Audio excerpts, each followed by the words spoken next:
GT Holidays, South India's #1 travel brand. You know you are special when you're with GT Holidays. எங்க சேதாரத்துக்கு மேல கொடுத்தீங்கன்னா உங்க காசை waste பண்ற மாதிரி தான்.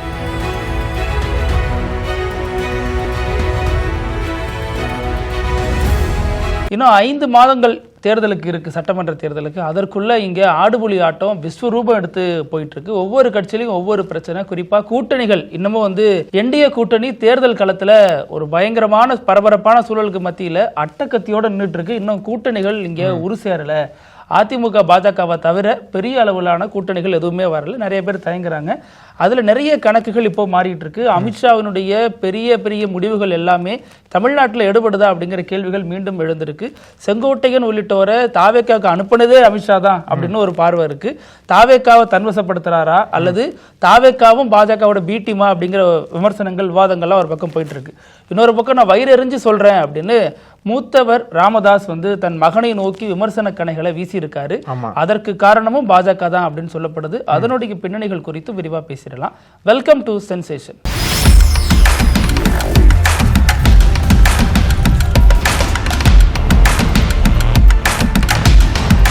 வணக்கம் பிருத்திவி. வணக்கம் அழகு. நீங்க சொன்னது போலவே கூட்டணி கணக்குகள், கூட்டணிக்குள்ள இருக்கக்கூடிய மோதல்லாம் தொடர்ந்து வீரியமா போயிட்டு இருக்கு தமிழ்நாட்டில். அதுக்கு முன்னாடியே கட்சிக்குள்ளேயே பல மோதல்கள் போயிட்டு இருக்கு. அதிமுக ஒரு பக்கம் அதை தொடர்ந்து பார்க்கறது தான். ஆனா பாமக இருக்கக்கூடிய மோதல் கிட்டத்தட்ட 1 வருஷம் ஆக போகுதுன்னு நினைக்கிறேன். அப்படிதானே? 1 வருஷமா தொடர்ந்து இருக்கு. 1 வருஷமா தொடர்ந்து தந்தைக்கும் மகனுக்கும் அந்த மோதல் என்பது எந்த ஒரு முடிவுக்கும் வராம கட்சியிலேயே 2 அணிகளை செயல்பட்டு இருக்காங்க. இன்னும் சொல்ல போனா கட்சிக்குள்ளேயே பெரிய ஒரு கொந்தளிப்பு ஏற்பட்டுருக்குன்னு தான் சொல்லணும். ஏன்னா பாமகவுக்கு வலுவா இருக்கக்கூடிய வடக்கு மாவட்டங்கள்ல அந்த ஓட் பேஸ் இருக்குல்ல, அவங்களே யார் ஆதரிக்கிறது, யாரோட கூட்டணி போவாங்க அப்படின்ற மாதிரி பல குழப்பங்கள் இருக்கு. அதுல இப்போ ராமதாஸுக்கு ஒரு அதிர்ச்சிக்குரிய முடிவு வந்திருக்கு. அதாவது தேர்தல் ஆணையம் அன்புமணிக்கு ஆதரவா சொல்லியிருக்காங்க போல. அதாவது அவங்களோட தரவுகள் படி 2026 ஆகஸ்ட் மாதம் வரைக்கும் அன்புமணி தான் தலைவராக இருப்பாரு. அதனால அன்புமணி தான் இப்போதைக்கு பாமக தலைவராக இருக்காரு, அவர்கிட்ட தான் கட்சி இருக்குன்ற மாதிரி சொல்லியிருக்காங்க. ஏன்னா அவங்களோட அந்த முன்னாடி அன்புமணி தேர்ந்தெடுத்தாங்கல்ல, அப்பவே 3 ஆண்டுகள் தலைவராக இருக்கிற மாதிரி போட்டிருந்தாங்க போல. அதை தேர்தல் ஆணையம் சுட்டி காட்டி அன்புமணி தான் கட்சியோட தலைவராக இருக்காருன்னு சொல்லிட்டு ஒரு முக்கியமான பாயிண்ட்டை முன் வச்சிருக்காங்க. அதுதான் ராமதாஸ் கொந்தளிக்க வச்சிருக்கு. அந்த கொந்தளிப்போட நீட்சி என்பது எது வரைக்கும் போயிருக்கு அப்படின்னா சாபம் மூன்ற அளவுக்கு போயிருச்சு இப்போ ராமதாஸ். அதாவது அவர் சொல்றாரு, நான் வயிறு எறிஞ்சு சொல்றேன், உன்னோட அரசியல் எதிர்காலம் முடிஞ்சு போச்சு, அரசியல் வாழ்க்கை முடிஞ்சு போச்சு அப்படின்னு தனது கட்சியினுடைய முக்கிய நிர்வாகியா இருந்தவரும் பாராம, தனது மகனும் பாராம இப்படி ஒரு சாபமான வார்த்தைகளை சொல்லியிருக்காரு. பொதுவெளியில கடலூர்ல நடந்த பாமக நிகழ்ச்சி ஒன்றுல சொல்லியிருக்காரு. இந்த விவகாரம் குடும்பத்துக்குள்ளேயும் அதிர்வலைகளை ஏற்படுத்தி இருக்கு. அப்போ பாஜக ராமதாஸ் கைவிட்டுடுச்சா அல்லது ராமதாஸ் இல்லாம அந்த வாக்குகள் எல்லாம் அன்புமணிக்கு வந்துருமா அப்படிங்கிற கேள்விகள் தானாவே எழுது. சில நாட்களுக்கு முன்னாடி தான் அன்புமணி டெல்லிக்கு போயிருந்தாரு, அமித்ஷாவை சந்திச்சாருன்னு ஒரு தகவல்.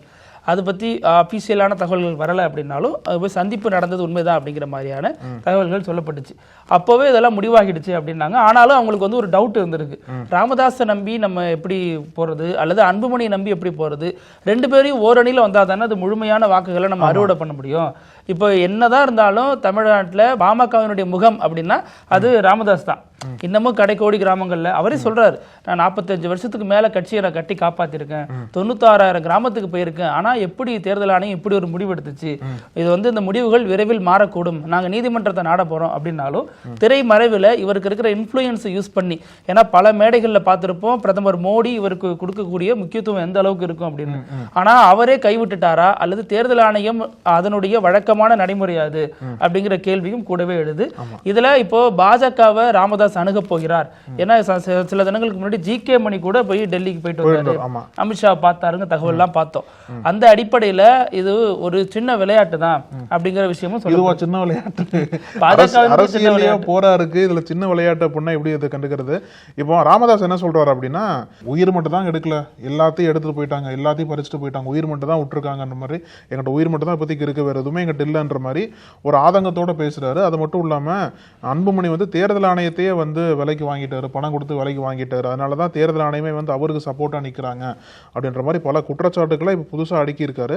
ஆனா அப்பேற்பட்ட ராமதாஸ் வந்து மகன் மீது தப்பு, மகன் இவ்வளவு மோசமா பண்ணிட்டான், எனக்கு நான் கொடுத்த வாய்ப்பு தான் அந்த பிரச்சனைக்கெல்லாம் காரணம்னு நினைக்கிறவர் மகள் காந்திமதி தான் களத்துல இறக்கியிருக்காரு. இன்னொரு நபரை அந்த முக்கிய பொறுப்புல கொண்டு வந்து செயல் தலைவரெல்லாம் உட்கார வைக்கல.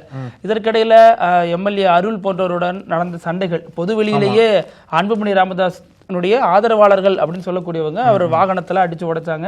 அதுக்கப்புறம் ராமதாஸ் அன்புமணி அறிக்கை விடுறாரு, தமிழகத்துல சட்டம் ஒழுங்கு சீர்குலைவு, இது இவங்க ஆட்களே போய் அடிச்சுட்டு இவங்களே சொல்றாங்களேன்னு விமர்சனமும் எனக்கு. அதனாலதான் அந்த அருள் வந்து தாக்கப்பட்டார் இல்லையா, அதனாலதான் இப்ப வந்து எம்எல்ஏ அருளும் வந்து கொந்தளிச்சு பேசியிருக்காரு. சொல்லியிருக்காரு அப்படின்னா அவர் ராமதாஸ் சப்போர்ட் பண்ணிருக்காரு.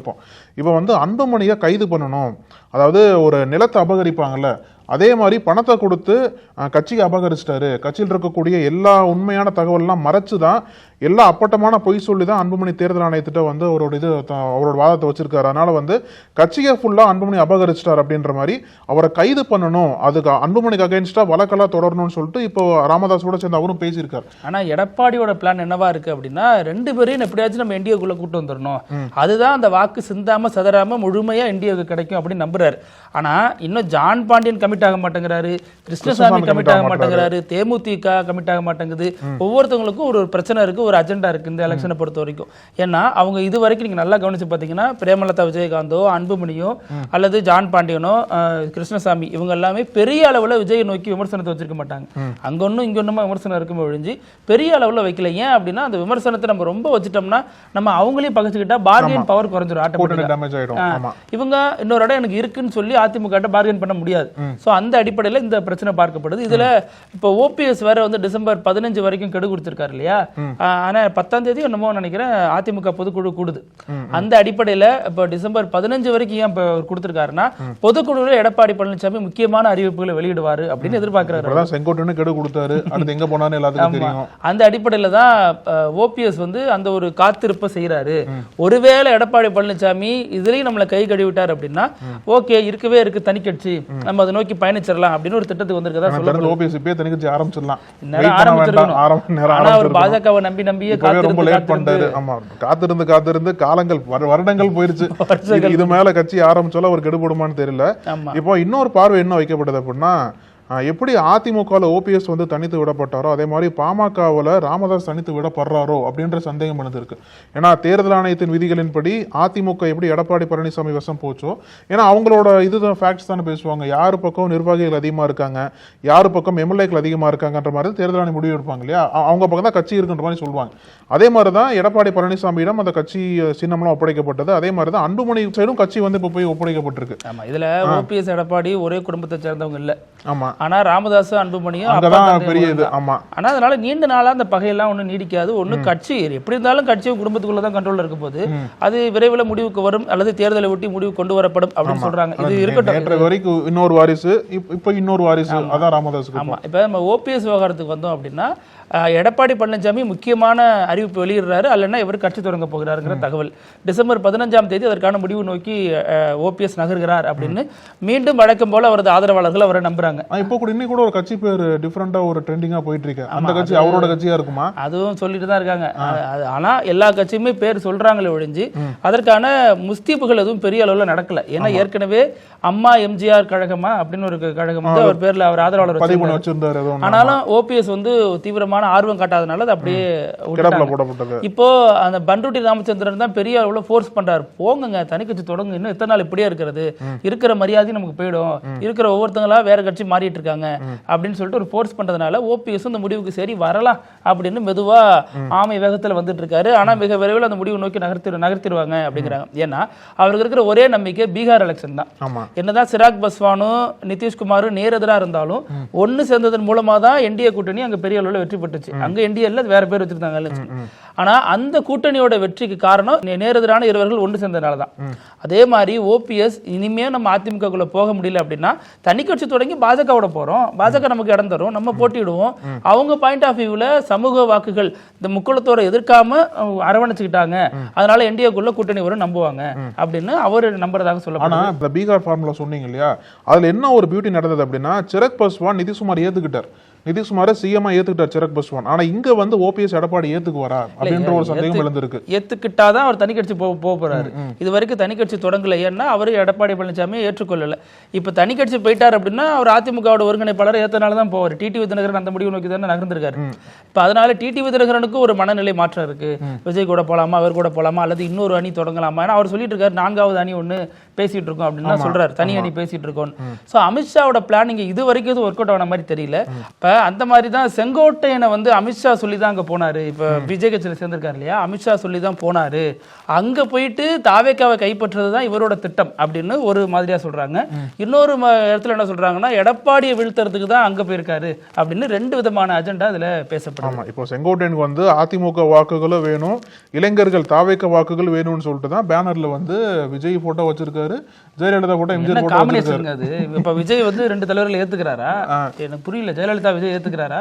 ஆமா, அந்த பகுதியில் வந்து அதிமுக வாக்குகள் வேணும் அப்படின்னா நீங்க வந்து ஜெயலலிதா ஏத்துக்கிட்டா மட்டும் தான் முடியும்ன்ற மாதிரி செய்தி சொல்றாரு நினைக்கிறேன். ஜெயலலிதாவை வெற்றி பெற வைக்க அணிலா இருந்து வேலை பார்த்த விஜய் இன்னைக்கு விஜய் வெற்றி பெறதுக்கு ஜெயலலிதாவோட தளபதி அணிலா இருந்து வேலை பார்க்கல. ஏத்துக்க போய் தானே ஜெயலலிதாவோட சமாதிக்கெல்லாம் போயிட்டு விஜய் போனது இல்லையே. விஜய் கட்சிக்காரங்க போறாங்கல்ல. அப்ப இன்னொரு பக்கம் என்ன செய்தி அப்படின்னா நேற்றைய தினம் செங்கோட்டையன் போனார் இல்லையா, தாவேக்களை சேர்ந்ததுக்கு அப்புறம் முதல் முறை அவரோட ஸ்ட்ராங்கோட இருக்கக்கூடிய கோபிச்செட்டிப்பாளையத்துக்கு போயிருக்காரு. இல்ல கோயம்புத்தூர் ஏர்போர்ட்ல போய் இறங்கும் போது அவருக்காக தாவேக்கா தொண்டர்கள் மணிக்கணக்கா காத்திருந்திருக்காங்க போல. அதுக்கப்புறம் நல்ல ஒரு ரிசப்ஷன் கொடுத்து ஒரு வரவேற்பை கொடுத்துட்டு கூட்டு போயிருக்காங்க. அப்ப என்ன சொல்றாரு அப்படின்னா இன்னும் பல முன்னாள் அமைச்சர்கள்லாம் தாவேக்காவுக்கு வருவாங்கன்ற மாதிரி ஒரு ஹிண்ட் கொடுத்திருக்காரு. யார் அந்த முன்னாள் அமைச்சர்? முன்னாடியே பேசுனது மாதிரி எஸ்பி வேலுமணியா, தங்கமணியா, பொல்லாதி ஜெயராமனா, இல்ல வேறு கட்சியில இருந்து யாரா வர போறாங்களா? எடப்பாடிக்கு அவருக்கு ஒரு புகச்சல் போயிட்டு இருக்கு. இதன் மூலியமா அவர் என்ன சொல்ல வர அப்படின்னா எனக்கு இதுல ஜெயக்குமார் பேரையும் கொளுத்தி போட்டாங்க. அவர் இன்னைக்கு வந்து விளக்கம் கொடுக்குறாரு. ஏங்க நான் வந்து செத்தாலும் என் மேல அதிமுக கொடி தான் போத்தணும், புலிக்கு வாழா இருந்தாலும் இருப்பனை ஒளிஞ்சு ஒரு நாள் எலிக்கு தலையா இருக்க மாட்டேன் அப்படின்னு அதை தாவேக்காவை எலின்ட்டாரு. இவரையும் வந்து இது எலிக்கு தலையா இருக்கிறாரு செங்கோட்டையன் மறைமுகமா சொல்லிட்டாரு. இப்ப செங்கோட்டையனே அவரோட அஜெண்டாவை சொல்லிட்டாருன்னு நினைக்கிறேன்.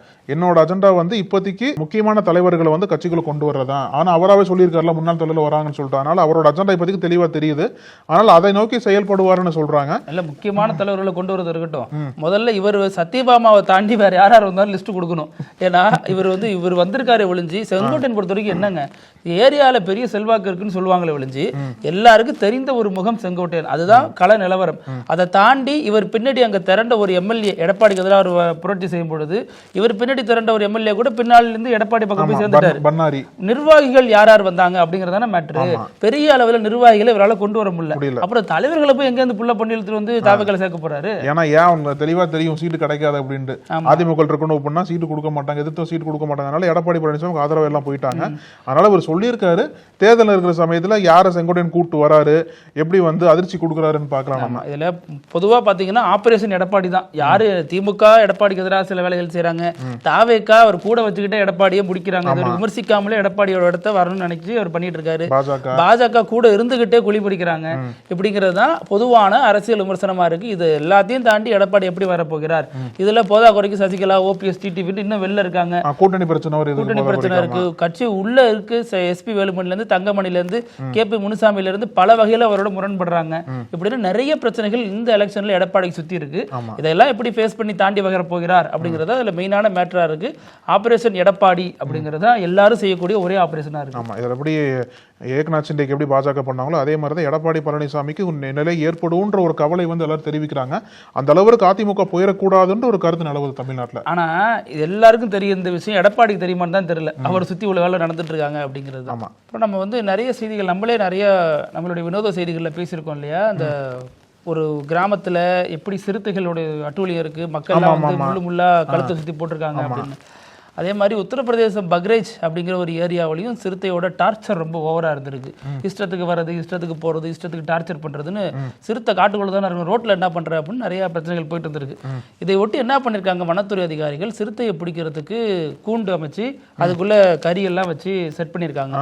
அந்த சிறுத்தை வந்து ஒரு நாள் மாட்டிடுச்சு அப்படின்னு தகவல் கிடைச்சிருக்கு. அதனால அடுத்த நாள் போயிட்டு ஆர்வமா எல்லாரும் திறக்கிறாங்க. கூண்டு நைட்டு சட்டார்னு சட்டர் அடிச்ச உடனே உள்ள மாட்டிச்சு அப்படின்னு முடிவுக்கு வந்துட்டாங்க. உள்ள போய் பார்க்கும்பொழுது வீடியோவோட போறாங்க. வீடியோட சிறுத்தை மழை நம்மால ஒருத்தர் உட்காந்துருக்காரு. இச்சிட்டா நீ யாரா அப்படின்னு கேட்டிருக்காங்க. கெட்டப்லாம் போடல, நார்மலா நம்மள மாதிரி ட்ரெஸ்ல தான் உட்காந்துருக்காரு. நீங்க எப்படி ப்ரோ இங்க வந்தீங்க அப்படின்னா அப்புறம் தான் விசாரிச்சப்ப விஷயம் தெரிஞ்சிருக்கு. தலைவன் மிகச்சிறந்த குடிகாரரா இருந்திருக்காரு. குடிச்சு புட்டு வரும்பொழுது போதைக்கு கறியை தேடி இருக்காரு. அது சுட்ட கறியா வச்சுட்டாங்களா என்னன்னு தெரியல. அந்த கறியை பார்த்து உள்ள போனவருக்கு இது டிராப்பா அப்படிங்கறதே காலைல தான் தெரிஞ்சிருக்கு. அவர் போட்ட சத்தத்துலதான் வந்திருக்காங்க அப்படிங்கறத விடிஞ்சதுக்கு அப்புறம் நடந்த செய்தியா இருந்திருக்கு. பார்த்து பண்ணுங்கப்பா, காட்டுக்குள்ள வைக்கிறாங்க, புலியோடு சேர்ந்து மாட்டிருந்தாரு என்ன இருக்கும், தனியா மாட்டாரு. ஓகே, அதுவும் ஒரு சர்ச்சை தான். பார்க்கலாம். இதே மாதிரி மீண்டும் பல செய்திகளோட சந்திக்கலாம். நன்றி. அழகு தொடர்ந்து பேசலாம். நன்றி. நக்கீரன் டிவிக்கு சப்ஸ்கிரைப் செய்யுங்கள். உங்கள் ஆதரவே எங்கள் பலம். ஆசிரியர்களுக்கு நண்பனாகவும் மாணவர்களுக்கு ஆசானாகவும் திகழும் தேர்வு வழிகாட்டி. ஒவ்வொரு பாடத்திற்கும் அனுபவமிக்க ஆசிரியர்களின் துல்லியமான தெளிவான விடைகள். CNC இருக்கு, தேர்வு பயம் எதற்கு? இது தீரன் பப்ளிஷிங் ஹவுஸ் விற்பனை வெளியீடு.